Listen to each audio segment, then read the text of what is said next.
Sawaya party. Twende to AA. Cheers. Hello, hi guys. How you doing? My name is Lima and we are back. You know what time it is? Sin and Sin, and we are Notify Media. How you doing? I'm doing okay. You're good? I'm good. What mood are you in? Me, I'm in the mood of Mother's Day. Weekend. The mood is... Yeah, Mother's Day. No, I know that it is in June. And it's on the 3rd of June. But I don't know the exact date. Why? It's Tuesday over. On Tuesday. On Tuesday? Yep. Date confirmed. Date confirmed. Tugenda kulamaga. Fetoli Mumudi break the chains. Oh, today, Uncle Bebe. He's releasing his album Break the Chains. Really? So we are going to have a chance to know those other songs that tubadde tetumanye eziliko kati waliwo ezitubadde tumanyi. Kuliko nyimba ki by the way? Kusaba mukaaga. Wagenda releasinga. Tegenda kuba on every media plus Spotify, Boomplay. So everywhere that you can stream music. Genda kuba ku Bebe cool list of songs. Yeah.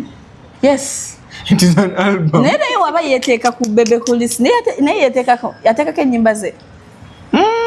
Abadde tatandika kufeaturinga kuba kati ate kibakitegeeza oli mwaka nti obaana weetaddeko in one way or the other goba tegugwa bulungi. So this album eriko ebintu bingi ebyenjawulo but are really exciting that we are waiting to see. Eriko mu Nigeria agenda GMCinga kati mu Nigeria. Yeah. Tukyali mu ntalo za Diamond Platinum kumuwa sente empitivu ate baleeta mu Nigeria mulala muwa sente. Kasibela zino temugambe nti nazo zamulwa musolo. Ate zino za Bebe, za Uncle Bebe. Kati labayo ebintu binene. Watuba tukyali mu ntalo ziri eri taleeta bino. Kati byebimu akotogera kyogamba kati wane Kampala tetulina ba MC basobola kwe.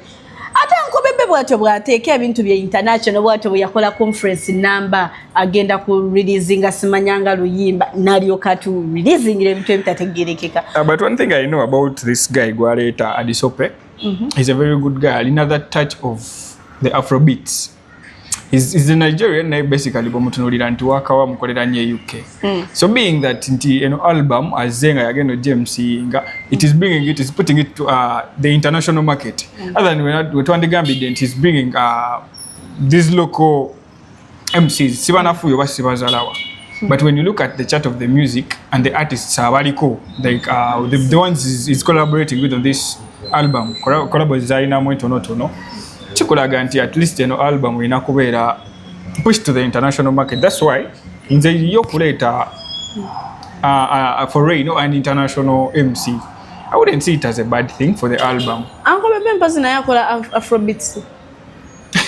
Akuba music chikachi.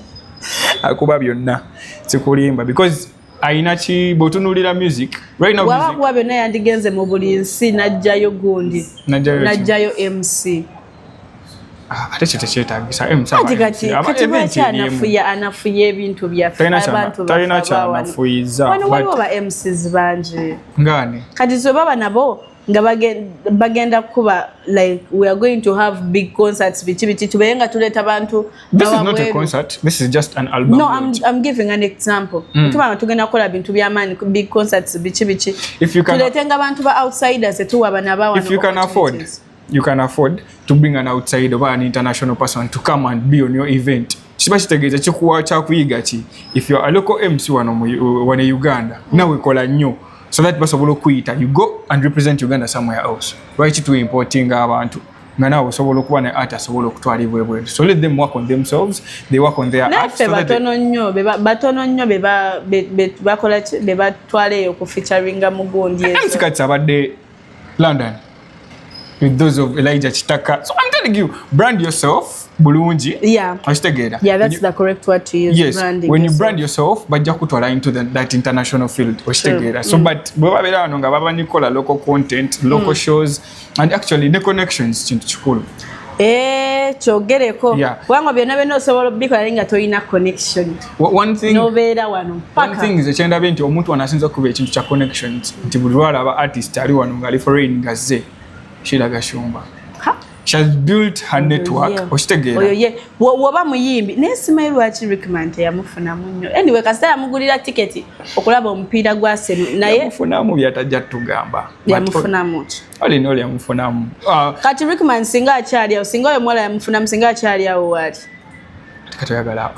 singa ina zikolabo ne baruga singa ina kolabo ne zibachi naye kumanino naye ate nayimba bulungi but yalemeramu this gundi of eno gundi luxury life neda si luxury life guno muziki nachi gweno nachi by the way those nachi it was of music bwamutunulira by the way Rickman yajanga wano nga musama okitegeera so wamugamba nti atandika okuadoptinga music to take it that deep siche kyali ekintu yali nayimba n'okuyimba nga atamanyi Luganda but mama gye byakira ngali localized atandise ne bakapeke but anyway tokubye nnyo but looking at this album of Break the Chains tugenda tunako albums za Bebe Cool zakola enkadde we shall look at the recent ones emyaka jazakola like in 2018 yaina album ya kabiri nage but I think when you look at that album still tell nyimba zavaako nyingi kutambula other than this so that song the same song of Kabidi Nage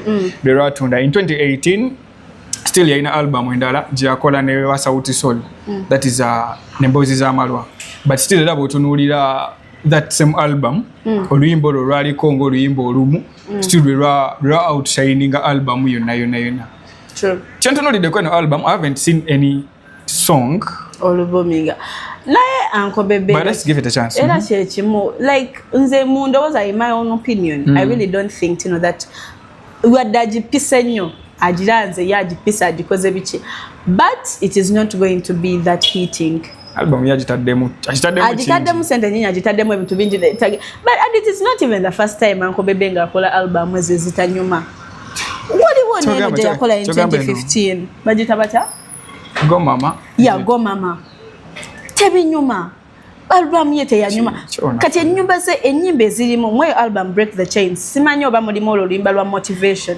newe lubaamu olulimba banenzerwa waliwo ne Sakamu Friends yali ayimba bichi but anyways yenga Uncle Bebe yalaba binyuma fa tojja kubeera nga tubiuza but like in real life let me tell you that song is not those songs are not nice kati subira oba album yayongeddeko enyimbe endala but webiba bwe bityo in your opinion that's the very good thing you have said it is not nice to you it is not nice but there are some people who are there ready to and waiting for the album bawulire ki ekiriko tojajinga kintu nga tonakiraba kati ate njajinga bikinga twagiraba daya kuba album teyasukka na kireka kati eyo jagenda okuba yagenda kusukkawa oloze egenda kusukka Uganda tayina walala weraga soko owulirize kale album zijja kuba etasukka kireka Go Mama ate inawe yagenda tolaba wamanya nti yasukka kireka kitegeeza wagiwulira sagiwulira kati wamanya nti yasukka kireka lwansonga teyasukkawo sikumunafuya nze ngamba bugambi that is my own opinion nti nno eyo album ze sikiwa kuba basing on the previous ones ayina album gye yali akuba yehitinga but mpozi nga ziri eri ezasookera ddala nga Bebe akyali w'amaanyi nga takyali ku bintu bya masanyalaze gali kuono mbukire ono masanyalaze gali kuono mbukire ono kati when you see eyo album agirelease nze lwakubanga ayinawo bintu ntune Kenzo tagenda namuwa masanyalaze why Kenzo tabirimu ebyo ebintu bya Kenzo bizeru banyuma ino album bagiranga tetunatandika na tebanayingira na mwezi ntalo kati lwaki ye ayagadde gireleasinga kati abadde asobola extending ako eno album yaliwo this date was communicated even before abuukira amasanyalaze kati nze kankugambe kuva dda Bebe alimu ekintu ekyo Kamili alimu ekintu ekyo ne principal ye aze mu side eri ya politics naye ali mu line ye kati olaba Uncle Bebe abadde ku interview ngeza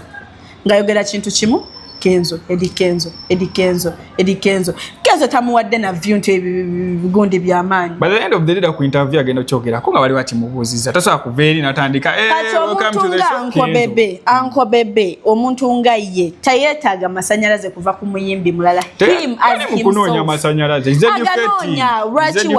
kale wabanga yabiclarifyinga ebintu ebiriwo ye ne Kenzo oba clarifying ku interview lwaki ababiddako ku interview endala anti baba bimubuuzizza kuba otunulya nti amugambe nti no woba you follow up the things that I be talking about following my previous interview ojja kumanya the information that I said about Eddie Kenzo and Uncle Bebe tuyetaaga kukyogerako buli kaseera mpozi nga avudde n'atugamba he doesn't have anything naye there is no reason as to why agenda ku radio station ene nadda kweno buli interview ng'ayogera ku kintu kyekimu ate ekizibu ekiriwo bw'otwala opinion yo gwe ng'omuntu.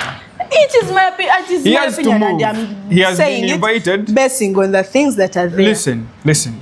He has been invited. Bamuyise wali. And what is trending is that is the topic. Batunulira nti abantu aba performing on that event, it was Uncle Bebe, tutunulira big artists. Tutunulira Uncle Bebe na tutunulira nani?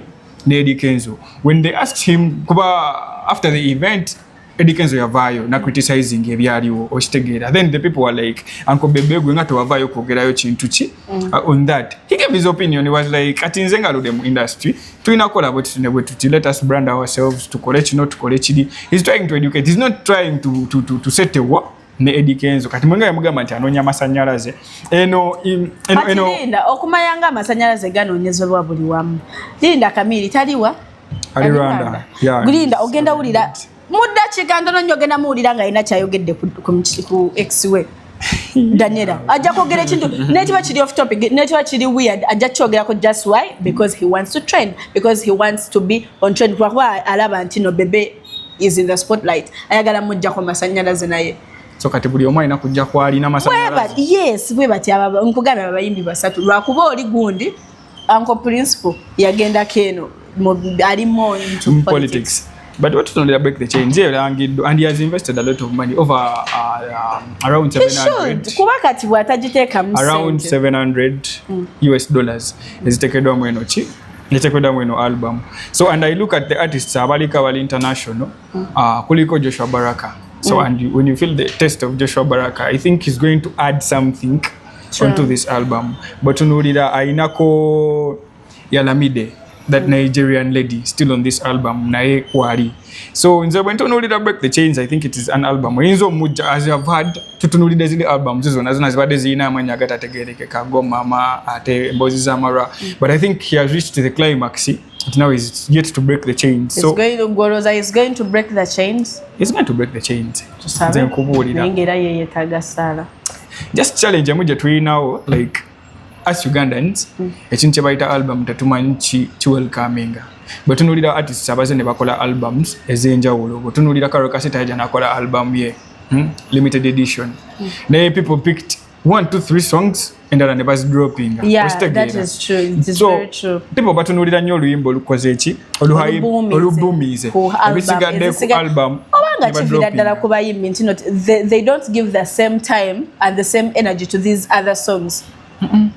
I think just Uganda yo our taste of music okitunulira botunulira Eddie Kenzo yalina album ye ya Blessing n'abantu bajjako nyimba meka okitegeera botunulira Azawi ne yalina album je yafulumyawo eyasa yali Shafoke something like that but still people bajja mu nyimba zihitinze ebisigadde ne birekawo same to Epas same to Joshua Baraka okitegeera so I think the taste Lydia Jasmine by the way her album eyaliko Chindekere twayagala just yimba roka ne tukola kinti people here but the other people the outside the western culture tetugezaako kopa to bring into our industry omuntu ajja nagula album agamba tenyimba zonna zikoze nsasudde ate kitali wano Uganda wano ogenda Giro Nchinga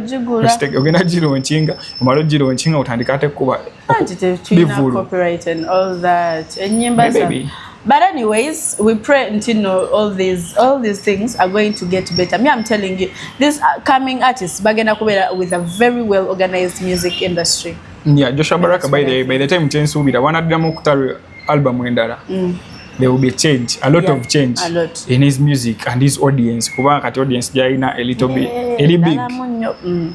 But Uncle Bebe fika tulinde nyimba tulabe. China deciding abantu obekoze watekoze batugenda giteeka muziri eri ezitakola naye tugenda gya outshining tulabe nti breaking the chains. Negundi yandituwaddeyo ki album twagirinda naye tetwagira Alien Skin Ugamba alien skin ye yagwa. Alien skin yagwa ddi. Kati oyagala kunjogeza bintu just kati alien skin kati lindako okuva Rare Vec Kenya wali omulabyewa. Kideterminingirwa wanti omuyimbi agudde. Mulimu side ze babeeramu ezimu. Let me say. Nti gundi ezimu ze babeeramu groups ze babeeramu ze zibaleetera okugwa. Kati alien skin okumanya nga yagwa. Kati alina audience. Alina audience naye tekikijjaawo nti yagwa. Lwaki ogamba nti yagwa nze gamba teyagwa? Tasobola kukola concert ssaawa zineno neekola. Tekisoboka. Since we have a Kenya oba waliyo muzimu oba waliyo ekyamujira. He had gone for treatment. Yes, oba waliyo ekyamuleetera something that led to his downfall. I really don't know. But bw'otunuulira nnyo abayimbi abakoleddeko n'ekibiina kiri eri kiri ekya Yero. Right now, most of them they are struggling. The likes sijagamba nti alien skin yagwa because anyway ayinza okuba yakisensinga that musically he has no music to bring. He has no music. Kaya singa yalina music. And he went for a musical break. Kati yali ali mu kibiina ekyo. Lwaki tebamuyita ku coffee marathon? Why? Yagwa. Wali ensonga endala. Bamuyita akoleyo kyayimba ennyimba ki? Chiti ya danger. But when you look at the artists ababaddeko mu ekyo kibiina, the likes of Gravity, ekivulu kye yasemba okukola wano muganda wange. Gravity ekivulu kye yakola simanyi nti oba alidde engulu ye tasobola. Nentunuulira muganda wange Uncle P. Kati ate oyo oba anakola kolabo na Yesu aliyokadde engulu kulwakubanga ye ekintu kye yeetaagira ddala amaanyi Uncle P. Yeetaaga Saala. Waliwo yangambye yeetaaga ne novena bwe yeetaaga kolabo ne Katonda. Yeetaaga kolabo ne Yesu. Wekitakolebwa ekyo Uncle P simanyi oba tunamu. The likes of Catherine Kusaasira bafuuka ba comedian kati babeerako zira abayimbi abamu bave mu kuyimba badde mu comedy simanyi. Ate ne Salvador yakyogeddeko nti there is a transition aba comedians bagatta nnyo gundi n'abayimbi but ebyo tubirekere tubyogerako bijja babyalala because so kati nze the thing that is happening with artists chendaba ekibiina ekyo kiringa ekinafuya abantu. Anyway, when you look at the political affiliations nti most people botunuulira abavubuka and abavubuka be bantu abasinga okwenjoyinga music. Right now tuli mu era nti tulina internet. So most music is streamed on YouTube, TikTok, on Boomplay, Spotify. Nti tojasangako muntu wa myaka 65 kale bubala basanzeko percentage ntono tusobola kwenkana naye abavubuka. Nti ate abavubuka abasinga bo batunuulira bali side zeri naye bakulaba ngoli nkyobulaba nti Big Eye yezuula n'avaayo nga bukyali kuba for the times neje emyaka gye yamala amubira obukipa ku stage ne yezuula. Omuteeka gwendabye nti ali consistent nera naye asika zeno aneri still Uncle Bebe nti ye avaayo abaddeyo ne tumulaba though the fact is nti yayinamu ye ng'omuntu okitegeera kati oba toyinamu oba ogenda kutuuyana nga bwe zikala kati tulaba Gravity ali awo asika kwata bikutuka bw'otunuulira Palaso byasiba bye bikutuka but at the end of the day tubasabire sala yeetaaga tubasabire beetaaga sala nnene musically beetaaga badde engulu but simanyi kibiina kino lwaki artists abakoleddeyo they don't come back to the audience neobo badde ina numbers.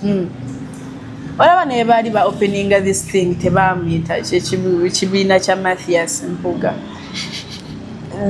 Democratic Front, yes, Democratic Front. Tebamuyita ate yali busy osobola okugaana akalimu osobola okugaana sente nkokoyo manyi alina enkoko yakufango niyo gyadde balabirira banyambe yafudde naye sanga gyabaddeyo nga gyebalabirira badde mu gundi badde mu comedy bino ebyagundi wagira babipozinga musimayina kumanya.